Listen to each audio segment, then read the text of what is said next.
Imagine the sun sinking below the horizon nearly 1,000 years ago. There are no street lights to soften the dark, no glowing windows, no hum of electricity. As daylight fades, an entire medieval town disappears into shadow. Doors are bolted, prayers are whispered, and everyone knows the same truth. Once night arrives, the world becomes dangerous. For medieval people, night was not a time to rest. It was something to survive. Inside small wooden homes, sleep comes early but never peacefully. Entire families lie together in a single room, sometimes in the same bed, their bodies pressed close for warmth. Straw-stuffed mattresses rest on cold wooden boards, damp from years of use. Rough linen scratches against the skin, while heavy wool blankets carry the smell of smoke from the hearth fire that burned all day. Privacy does not exist here, and comfort is a luxury few can afford.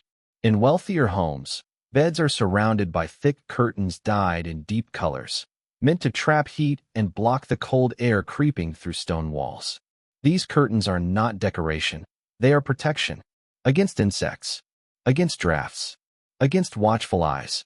Yet even here, sleep remains fragile, easily broken. As the night deepens, people fall into what they call their first sleep. It is heavy and deep, but it does not last. Somewhere in the middle of the night, eyes open again. This waking hour is expected. Fires are stirred.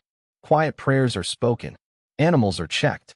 Some neighbors even visit, speaking in hushed voices beneath the stars. These moments are believed to be sacred, a time when the soul is closest to God. But fear never fully loosens its grip. Strange sounds echo through the darkness. Rats scratching inside walls. Wind slipping through unseen cracks. Footsteps that may or may not be real. Candles are expensive and dangerous, so most rooms remain unlit. One careless flame could destroy everything. Families lie awake in total darkness, listening, hearts pounding. Animals share these sleeping spaces as well. Chickens roost nearby. Dogs curl close for warmth. In winter, even pigs are brought indoors. Fleas move freely between fur and flesh. Lice crawl through hair and bedding. Scratching is constant, barely noticed. It is simply part of being alive. As the night stretches on, the cold creeps in. Hearth fires fade to embers. Breath fogs the air inside the house. People sleep fully clothed, wearing wool hats and socks, pressing close beneath heavy blankets to survive the freezing hours before dawn. Dreams bring no comfort. Nightmares are common and terrifying. Without science to explain illness or fear, bad dreams are seen as spiritual attacks. Some wake unable to move, convinced a demon sits upon their chest, stealing their breath. Stories of night hags and shadow creatures spread through towns, growing stronger with every telling. For monks, sleep is not comfort but discipline. In silent monasteries, men rest on hard boards, rising again and again through the night for prayer as bells echo through cold stone halls. To be tired is holy. Rest is sacrificed in devotion to God.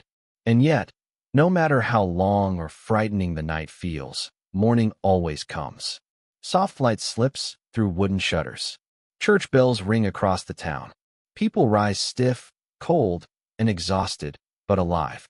Another day awaits them, filled with labor, danger, and uncertainty. Sleep has not restored them, but it has carried them forward once more. Today, we lie in warm beds surrounded by silence and safety. We forget how fragile rest once was. For medieval people, sleep was not escape. It was simply another way to survive.